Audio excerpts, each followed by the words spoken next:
WD-40. O kaya ano, fluid, Jomel, fluid. Para matawag doon sa ano, dito sa kinakawitan niya. Kasi yan, umiikot doon, dapat yan ako.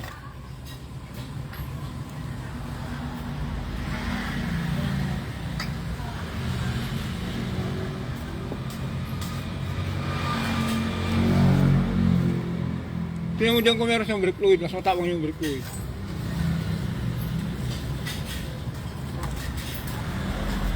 Ay, ang kingpin ng truck to. Stuck up eh. Dapat malambot na to eh. Dapat malambot na. Dito malagyan kasi dyan kumapit. Kasi yan yung gumagalaw eh. Ito? Dyan sa... Yung sa pinanggalingan ng pin, dyan. Hello ka na. Tumata na. Yeah.